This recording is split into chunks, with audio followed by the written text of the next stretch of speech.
best group. I would just say that. I'm so happy that you are all here again, and we have a panel of wonderful children's authors to answer some questions that I have pulled from the Facebook group, and also we will make time at the end to answer your questions directly. So will you introduce yourself starting on this end? I'm Melisa Torres, and I write mostly middle grade contemporary. I'm Stephanie Hanson, and I write children's nonfiction history. I'm Terrel, under the pen name Once Upon a Dance, and I write kids, movement, and dance books. My name is Adir Levy, and my wife and I write children's books, picture books mainly. Fantastic. Okay.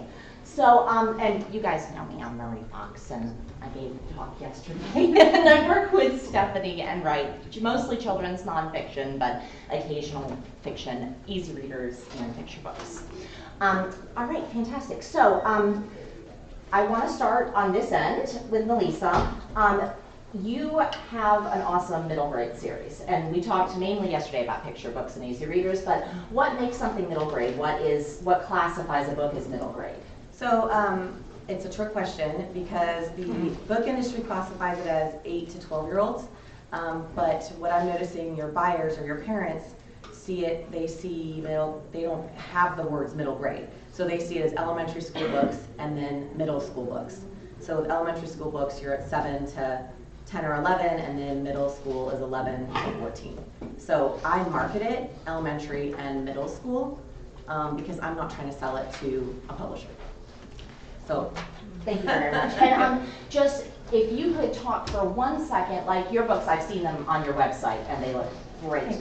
Do they have, you know, a beautiful illustrated cover? The interior, does it have photo support? Is it mainly text? You know, where are you at with the layout there? So the elementary school books at the front of each chapter, so that they start as technically chapter books for the first and second graders, but all of them have at the front of each chapter one graphic, and that's it. And then the middle school books are like our books. They have no pictures whatsoever. They just have a logo at the top of each chapter. Fantastic, thank you. Terrel, you have, if you want to hold up your printout there, you are a very decorated author, and I noticed when I hopped on your website that you had over 30 awards. And I'm really interested in which ones you felt were worth pursuing, which ones helped you net new readers. I think as an author myself, I have looked at participating in different awards and wondered about the entry fees, the validity, you know, will this actually be a return on investment? Can you talk a little bit about your experience? Yeah, so fairly long answer. I have 25 books, and I was thinking I wanted an award for each one, so I've gone after that a little bit. I'm not sure that any of them have really generated sales per se, so a caution there. I was just going to go through a couple though that have, so I'll pass this around if you want. So these are all of the awards that my various books have, and some of them have multiples. But the bedside reading, it was a cover contest, and that did have a ad related that went out, so it was competitive, but actually had results as far as visibility. And then the Kirkus Star is what has got me into libraries. So I'm not a huge fan of the Kirkus reviews. They come back weird every time. Honestly, they're very expensive. They take longer than anywhere else. But I'm in 31 libraries with the book that has that. And then the Mom's Choice Award is one that if you get the gold, I feel like that's kind of recognizable. So that one I feel is worth it just to have that gold if you can get the gold. A couple that aren't on here are the Wishing Shelf. And then this one, the Outstanding Creator Awards. They're just lovely people, and the process is great. Like, they send me medals for this one, and we'll share out my stuff on social, which is really fun. So I get to see, like, they keep sharing the fun things that I share as well. And also Moonbeam, I think, is another good one, and Book Life. If you get that one, I don't have a Book Life award. I think those are pretty prestigious. There are also a lot of your BIPOC or LGBT. Thank you. Anyway, there are a lot of different opportunities there, so definitely look around for those, because I think that would be a great. Some of them are really, really nice awards that you can get. I strongly recommend bookawardpro.com. Bookawardpro.com. Don't get like the fancy packages necessarily. They have a lot of things. They'll do auto entry for you, but mine is $9 a month, and they send me whatever is coming due, which I love. It's great. I can just go on there once a month and not think about it at all otherwise, and see what's coming up. They also have a free trial, so you can do that for free. I don't know how long it is, but I know it exists. Fantastic. Yeah. Oh, that's awesome. So- Thank you. That's a great resource I wasn't aware of. And you know, they're not necessarily sales, but you do get one more reader out of it. So I'm always excited to share just one more reader. So it's almost like worth it just to like have that one reader read my book. Thank you. Adir, am I saying your name right? Yep, First you one, got it. I apologize. No problem. You and your wife have written a 5-book series, and it's done fantastically. And I'm really interested to hear what you did to get started marketing your books. For those of you who are not familiar with Adir's work, he did the What Did Danny Do series with his wife, and when I hopped on Amazon this morning, his premiere title had over 23,000 reviews on it. Wow. So, yeah. So, fantastic. What should Danny do? What should Danny do? What should Danny and do? What should Darla do? So yeah, how did we get started? We started primarily shipping everything from home and trying to create fans. So what does that mean? We didn't even sell through Amazon initially. Every book we sent out, we personally wrapped it in a tissue paper, put a sticker on it. We wrote a handwritten note to every person who bought our book, and we tried to create fans that way so that they would continue to spread the word about our book. And that was the first 2,000 or so books, plus our first print run was 2,000. And I think that, you know, sometimes you have to really try and think about whether you're doing this as a hobby or as something you really want to pursue as a business or you know, for your primary source of income. And if you're going to just do this as a hobby, you can start out with small print runs or whatever. But if you're going to do this as a business, you do a larger print run and you find a way to sell them. So we went to every fair we could go to. We went to, you know, we just did everything we could to sell the books. And we actually sold out on our first print run within a month. And then we ordered 13,000 more. And yeah, we just kept going and trying to create fans, and then eventually got onto Amazon, did a lot of the Amazon marketing. But yeah, I guess that's how we first started, was trying to create fans through Facebook. And Instagram wasn't as big in 2017. It was, but we weren't as familiar with it. So we mainly used Facebook to do that. Fantastic. Thank you so much.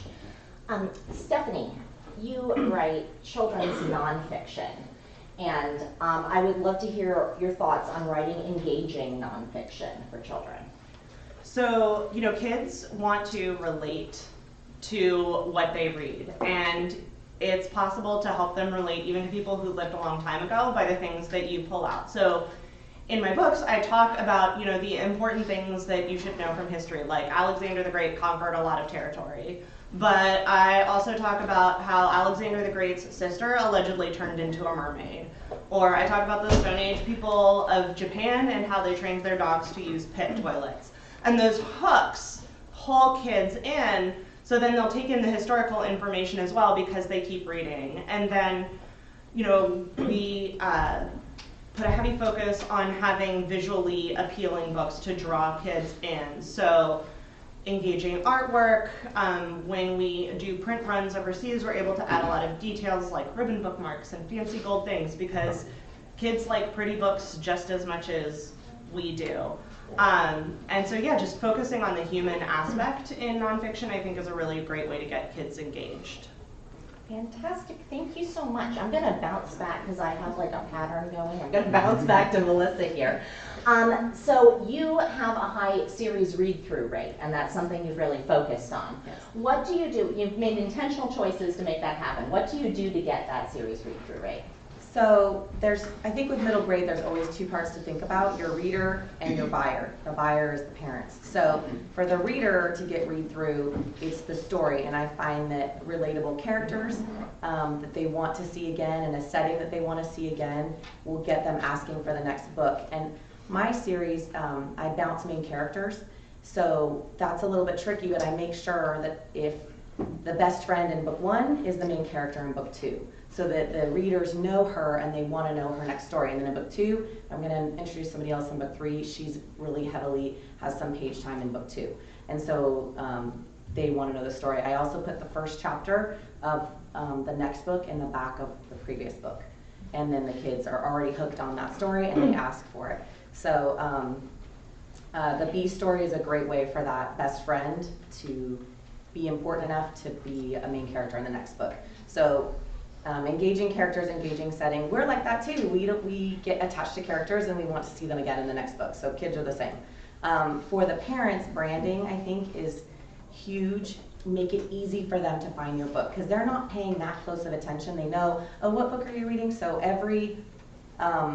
all of my books have the same logo at the top that's very recognizable. The series numbers on the front and the spine also make it easy for them to know it's part of a series and what number in the series. And also I put on there the reading level and the age it appeals to. So yes, you usually want to write to the reading level of the age of your character, but if you're, so mine are a little more advanced, it's a little bit harder reading level for the age, so I'll put this is this reading level, but it appeals to this age. Sometimes the appeal level is a larger age range too. So that is what the parents are looking for. And I have that all over, all on the detail page, all on the books, and make it very easy for parents. So, yeah. Thank you so much. That's awesome, actionable information. I love it. Terrel, so you have had experience making children's audiobooks, and that's a topic we haven't touched on. So if you could talk a little bit about your path there and whether you think, whether your time investment and monetary investment in audio has paid off at this point, because audio is a whole other beast that we haven't really talked about yet, and it is becoming more prevalent in children's books too, I think. So I'd love to hear your experience. So financially, I think eventually those will pay themselves off. I only have had them up for a year. Initially, I tried to do them myself. I got a nice microphone and I learned Adobe Audition and figured that out, but then every time I went to speak, I would mess it up pretty much. So I tried that for like 2 weeks, and then eventually I was like, okay, this is not working. So I hired a pretty small, specializing in audiobooks, and I thought that, I said, I just want this easy, I want it all, I don't want to have to learn how to do it, just give me what I need, I'll pay a little extra for whatever that is, processing-wise. And then when I got it and went to upload it to Amazon, it wasn't ready. I had to go back to them. There was a lot of communication back and forth. It took a long time. So, but I love it. They gave me narrator choices. I was able to pick who I wanted. They sent me a sample. I love what she did with the book. So that was super fun. I am on ACX, which is the Audible Amazon. Audiobook Creation Exchange. Pardon? Audiobook Creation Exchange. Sure, yes, thank you. And I'm also on Findaway Voices, which goes direct to Spotify, so you can look up my story on Spotify, which is pretty fun. And I have the numbers here right. So ACX, I've sold 82, Findaway Voices, maybe like a dozen, and that was through draft to draft. I also was able to get a chirp deal, which is kind of like the BookBub deal for audiobooks, which was fun. And I only have one of the books of the 16 in this series that are actually up, but I put that one out because I have so many books. I feel like I can put one out for free, and it doesn't bother me, and I just am happy to get the word out. So I have that up on SoundCloud. A lot of people have shared that out, so you'll find that on different playlists and things like that. So that's actually gotten 200 plays. So just getting it out there, it was my goal more than making the money. And I have it on YouTube, and I also have it for free on like a dance teacher resource site. So that's great when they're actually looking for things that are very related. They put it in their cart, and I just charge them $0 for that. And that has worked out really well, and has given me more exposure too. That's awesome. Thank you so much. And Stephanie and I have also done audiobooks, and we took a little bit of a different path, and I'm going to be really brief here, but I just want to offer the other side of the coin because we did do them in-house, and I used free software to do the editing, and I had my children read. And the quality passed the test for uploading to Findaway, and libraries have picked them up. We've gotten nothing but positive feedback, and we offer them as a free download with our easy readers as well for support for children who are not reading, quite independently yet, and we have the page turn queue and everything. So that's been successful for us as an incentive for people to buy the physical book as well, because they were short and sweet to make, and we didn't have a lot of monetary investment in them. It's a great hook for parents who are looking for something a little extra for emergent or reluctant readers. Adir, your last book release was in 2020, so it's been a minute, but your books are still topping their categories. In fact, there was an orange tag, #1 in the category today when I took a peek at it. Will you share what your ongoing marketing looks like? Because you have knocked it out of the park as far as retaining that, Sure. that visibility. So we've written more books, and we are in the process of publishing them. Probably 6 books in the next year, which is, we took a long time off to move and to do a lot of things. But the long story short, the continual marketing strategy is kind of like, it's not one thing, it's everything. So again, building personal relationships, I think, is the most important thing. So you want to make sure that every fan, is accounted for, whatever they need, whatever they do. Sometimes people would buy a bad book on Amazon. We would then replace it for them without even Amazon getting involved, just because we want to make sure that they're happy. We do a lot of Instagram marketing to teachers. If your book appeals to kids, it should appeal to teachers as well, even just for entertainment. There are read-alouds. There are lots of reasons why teachers will read books to kids. So doing advertising specifically to teachers, reaching out to teachers on Instagram. Just this month, we sent out over 200 books to teachers for free, completely for free. And we continuously do that. That's not every month, but there were months where we've sent out a lot more than that. And that plays into what I was saying about the print run. If your print run is smaller, you won't be able to do things like that. Mary yesterday spoke about the price of doing a print run in China, for example. When you get the book for relatively cheap, it really doesn't cost you that much to send it to a teacher influencer on Instagram. The shipping cost will be about $4, and then you have the cost of the book. And at the end of the day, if 2 of their students end up buying it alone, then you'll make back your money essentially, as long as your book appeals to those kids. And if they're influencers on Instagram, you also have the chance that they'll post it on their Instagram page and get the word out that way as well. So we do a lot of that. We continuously advertise on Amazon. So we're doing Amazon ads. I'm just curious, how many people here have a book on Amazon? All right, cool. So a good number of you guys. So yeah, I remember the early days. We would always check our BSR, bestseller ranking, and whatever. We're still in the top 100 of all books on Amazon for our first book. There are over 8 million books on Amazon, so that says a lot. So yeah. So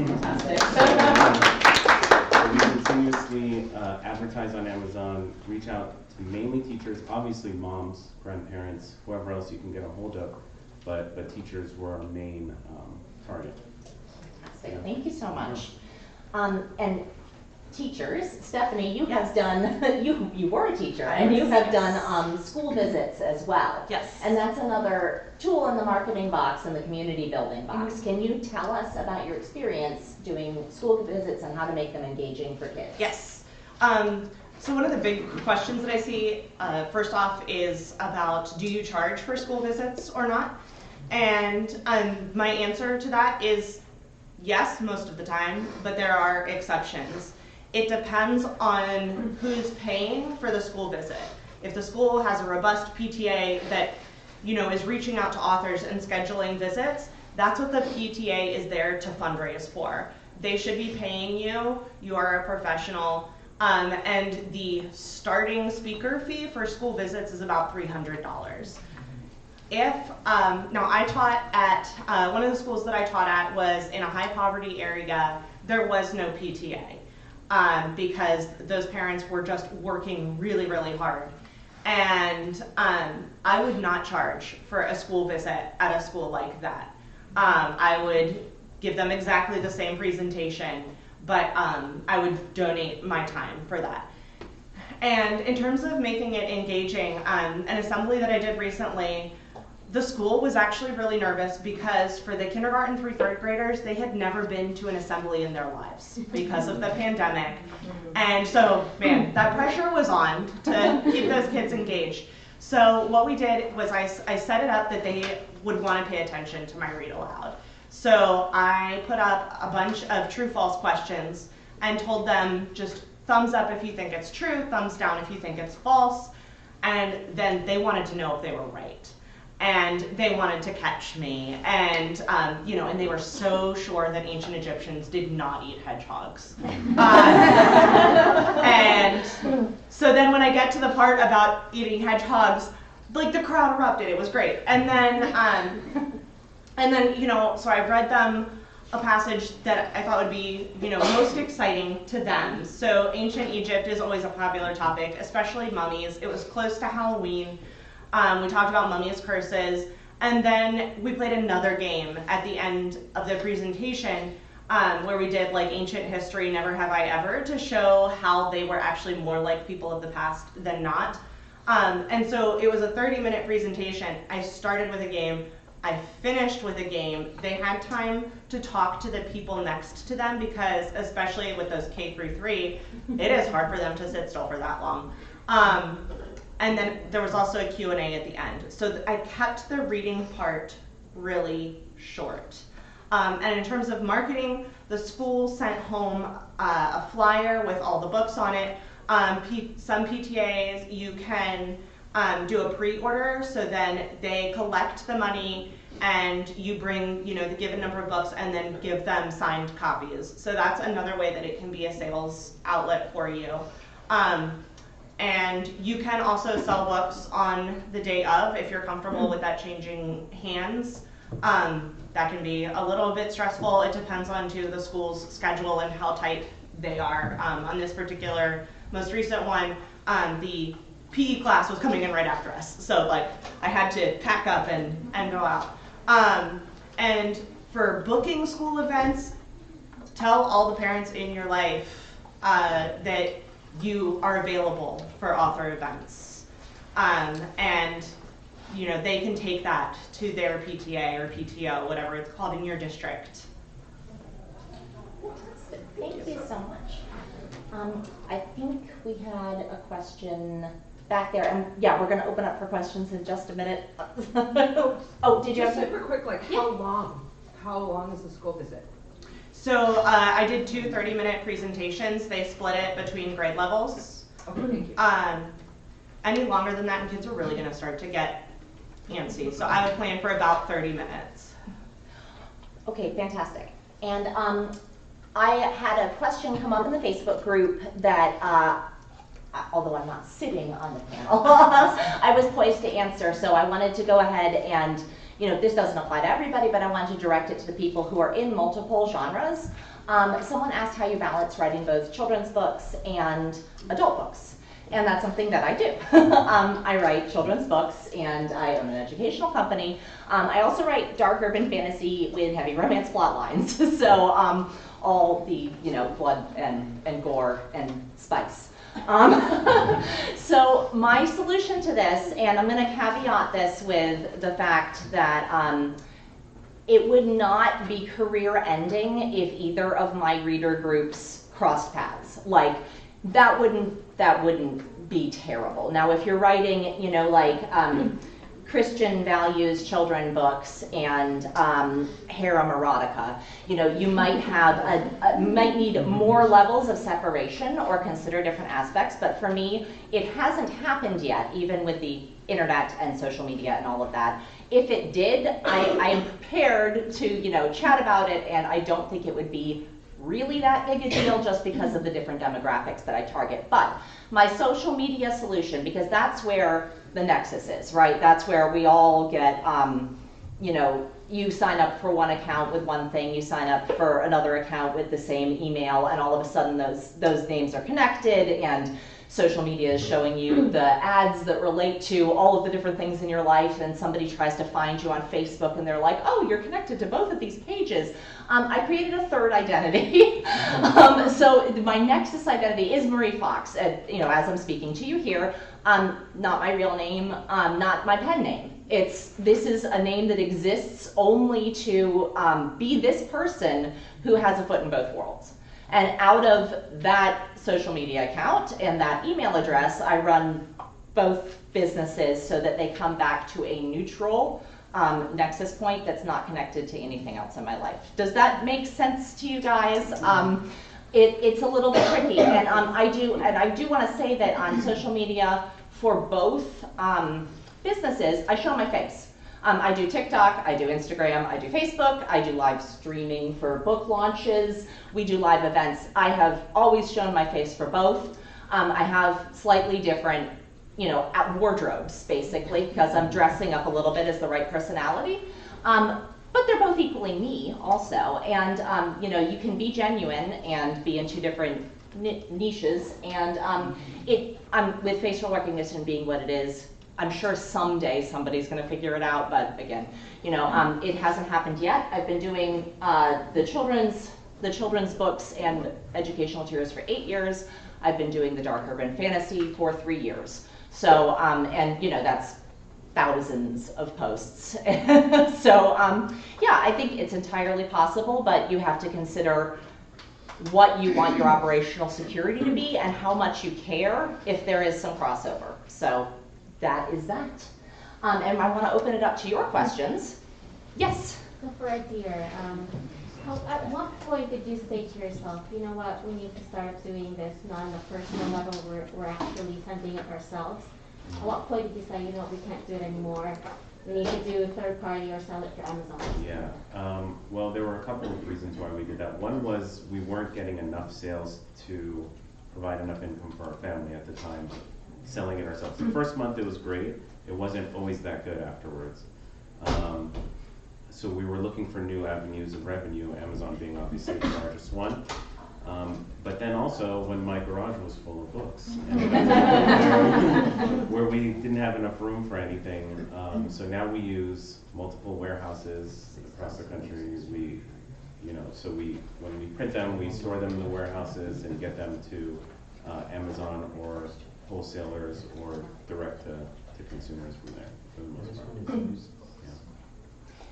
Fantastic. And for those of you who aren't aware, fulfillment centers, which are companies that serve many different businesses and will house a small amount of inventory and you pay them per pick and pack order, exist. Like, that's a whole other business venture. You don't have to own your own warehouse in order to ship through a third party. You can have a contract with a fulfillment center who gives you a price per order and then fulfills the orders that get funneled directly to them. So yeah. Yes. Can you share what percentage of your sales are physical copies versus ebooks, please? Great. Let's start with Melisa. I'm about 96% physical copy and 4% ebook.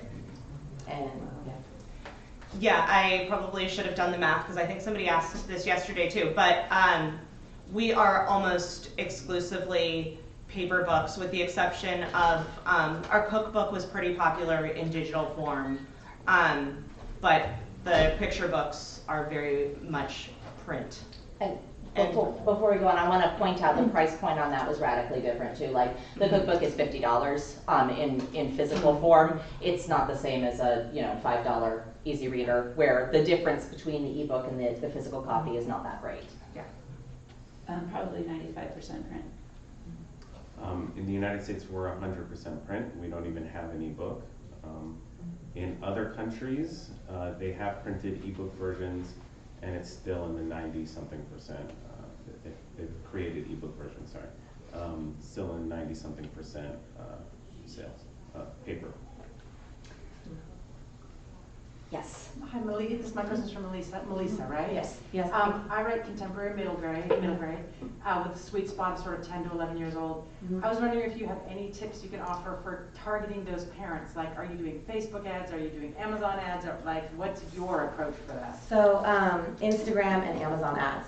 Okay. And that 10 to 11 age, really 11 to 14, parents are looking for books because they are getting lost. There's like the children, and then there's the YA and middle grade is getting very lost, and I think that's, anyway. So the parents are looking, they want print, and they're on Instagram because I've noticed if the kids are 10, the parents are usually millennials, so they're on Instagram, and I've done very well on Instagram, and Amazon ads works really well also. And I follow that age, which if their account is public, I will follow them back. If their account is not public, I'll just let them follow me. Okay. Because I want that's the parents saying, I want my kid to be private. So you just have to be careful with kids. And I also do, which is really successful, a Reader of the Month program. And I let them apply to be Reader of the Month, and then they send a picture of themselves with the book. And I put that on Instagram. I send them another book that's signed with a little gift and a handwritten thank you letter. And in that way, I can get kids on my page with parents' permission. Yeah. So on the Reader of the Month, they sign up, they hit a radio button that says, I give permission to put them on social media, and then I double check with an email again. That's such a cute idea. Yeah, so then you have kids on your page. Right. Are they giving you a reason why they want to be Reader of the Month, or is it just random? So I have a whole form on my website that they fill out. So they say who their favorite character is, what their favorite book is, why they think they should be Reader of the Month, and I say that I pick people who have found a love of reading through this series. Great. And that's, I mean, really I don't get that many applicants. I try to get to all of them eventually, but that's the criteria, is if they found a love of reading from this series. Super. Thank you so Yeah. much for that. Yeah, and that was the first thing that popped out to me when I visited your website is those adorable pictures, and it gives such a sense of community. If you guys want inspiration from that, hop on her homepage, because it's a great layout, and it immediately makes you feel like, wow, these books are enjoyable, they're popular with kids, you know, there's a real family feeling there, so it's great. And it's MelisaTorres.com, and I also give the parents a choice. I say, you know, they're going to be Reader of the Month no matter what. I'd love to put them on my Instagram, Facebook, and newsletter, and website. Look at all of them and make sure you're okay with all these platforms. And I tell them, I can't manage who's looking at the website, so if you're nervous, we won't put them on the website. Right. And so some of the kids, Reader of the Month, aren't on the website because their parents said just do Instagram. Gotcha. Yeah. Yes. Do you guys utilize a newsletter as a marketing tool for kids' books? Let's start at the other end. Adir, you wanna? Yeah, we do. We don't send out many emails because we haven't come out with lots of new books, but we will be sending out a lot more. Every time we run a special sale or promotion, we definitely send out emails, and yeah. Excellent. So I should be doing newsletter. I think I did 2 early on, and it's definitely on my to-do list. We have a weekly newsletter that goes out. We have somebody who has a background in email marketing, thank goodness, who took that over. And we focus on, yes, announcements, but we also, I think we have a pretty good open rate because we provide a lot of resources in our emails so that there's value beyond just, hey, we're telling you about our products. I do a monthly newsletter. Sometimes it ends up every other month.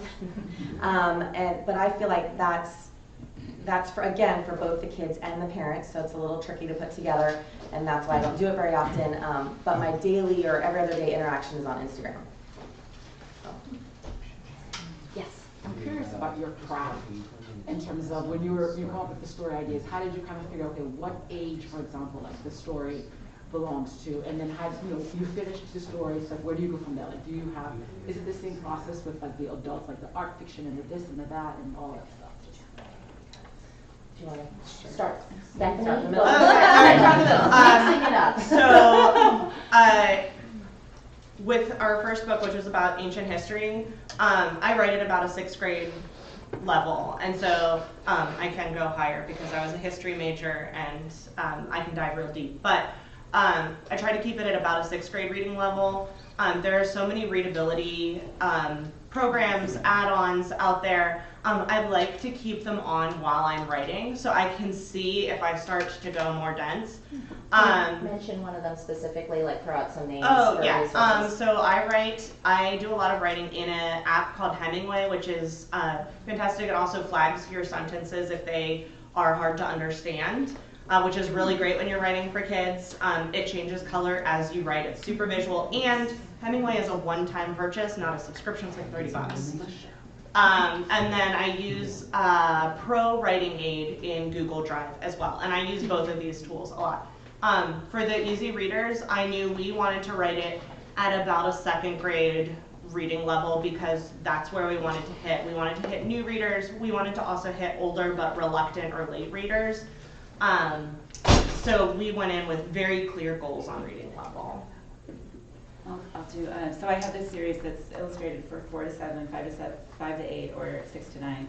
And then I have a middle one for 6 to 8 and an older one for 8 and up. So those are all kind of different. I do use the pro writing. I'm going to write down Hemingway.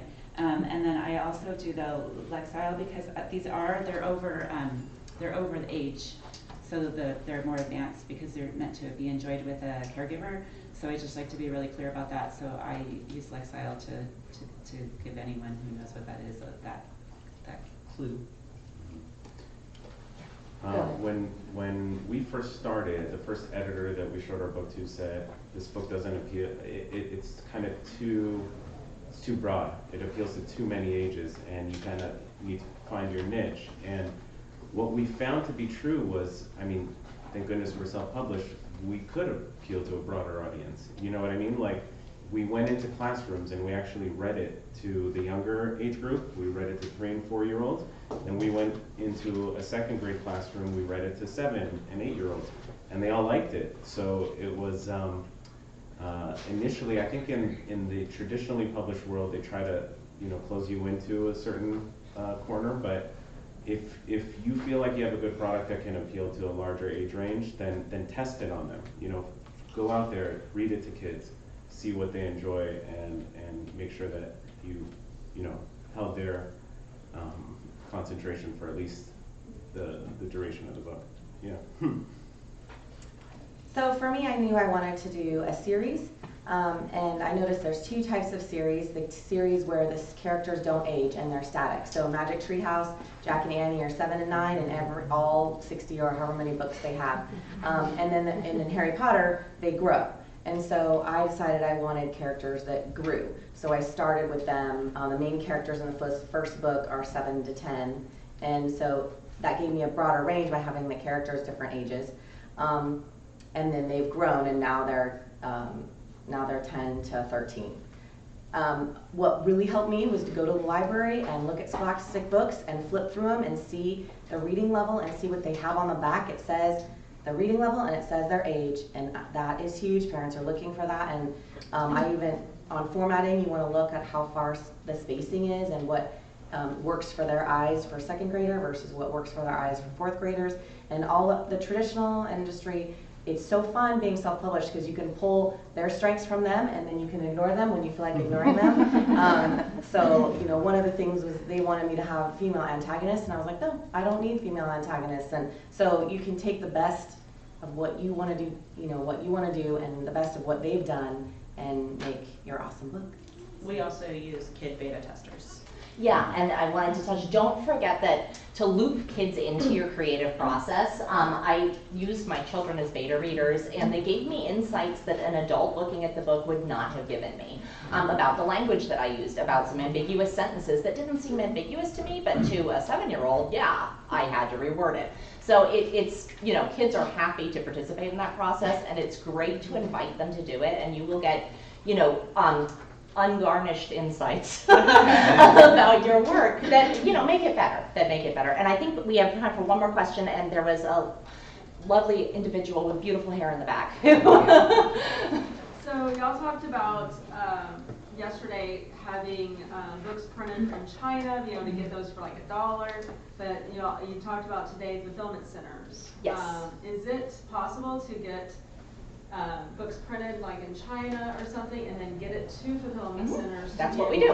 Okay, so you're Yep. not having to hand send all of them. Yeah. Yeah, so you're probably at the same level, Adir, and I don't know if the other authors here utilize fulfillment centers at all at this point. No. It's called my garage. Yeah, okay. And that's where most of us start, and there is not a thing wrong with that. Like that is where every entrepreneurial seed is planted, I think, in the garage, in the basement, we used a storage, climate-controlled storage unit when it got too big for my house, but we weren't quite ready to move to a fulfillment center. We got a U-Haul storage space and set up a table in there and went there once a week to pack orders.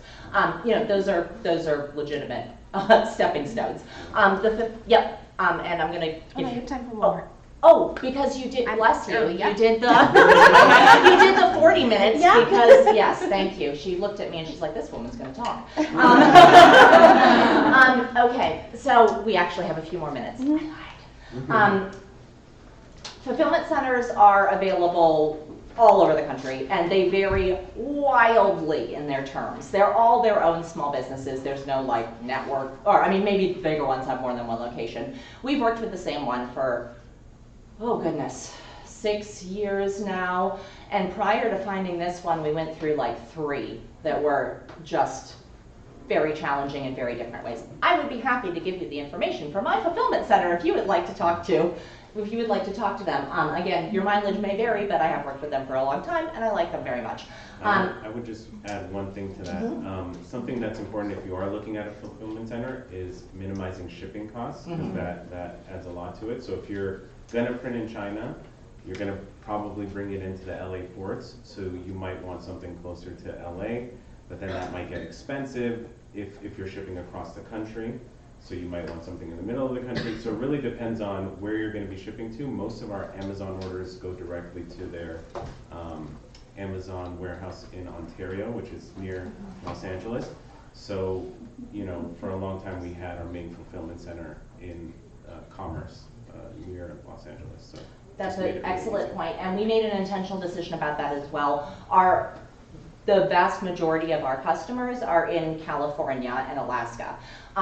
We chose a fulfillment center in Utah because it's like zone 1, zone 2 to those areas. But when you're housing inventory in a warehouse, you have to pay taxes in that state.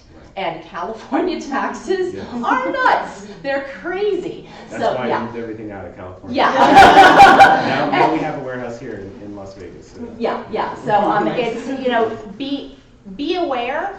And, you know, I think that the last time I was at 20Books, I went to this wonderful talk with a gentleman who was very established in urban fantasy, which is the adult genre I write in, and he said, don't leave here without a mentor, because there's so much that, you know, we're throwing at you, but there's also so many details we don't think of or don't have time for, or, you know, connect with people who are above where you are, who are where you want to be. And, you know, most of us are happy to share the information. You know, we're so thrilled that this group is here, and we're so happy to see you guys, you know, taking notes and showing up and doing your thing, and it's wonderful. So, you know, please feel free to reach out to me if you have questions, and I will do my best to help you. And yeah, so it's fulfillment center. I went off on a tangent, but Same, if you have any questions, just find me on Instagram. I'm always there. I have one thing to add on. If you're not ready for, that's very high level, the fulfillment center. And yes, we're children's authors, so paperback is very important. I do print on demand for all my books, and you can't get a series on print and paperback on Amazon as independent unless you are a third-party vendor, which I didn't want to do. So I send people to my website for the series. So, and I just tie it in a bow and send it out. And I'm not getting that many orders because it's only when they want the entire series. And then they do the 1s and 2s and things on Amazon. So it's not as grand of a scale. And then I have them in my garage for going to events. So if you don't want to be, throw that much, I mean, that's very high scale, and I'm not. Yeah, it took many years to get to that point. So, yeah, whereas having a smaller scale still works. And Tess, we do both. We have the fulfillment center and we do the big offset printing runs. We also do print on demand when a book first comes out to build up, you know, the interest before we do a big order. And it's also an option. Someone asked me about printing and shipping times from China, and how do you know when to order inventory and how much to order. If there's a gap, you can go back to print on demand. Like, you can fill the gap with, it's a lower profit margin, but your product is not then out of stock. So, you know, that's another option too. There's all these pieces that you can assemble to make a more seamless customer experience. That's time? Yeah. Oh, goodness. Thank you for coming.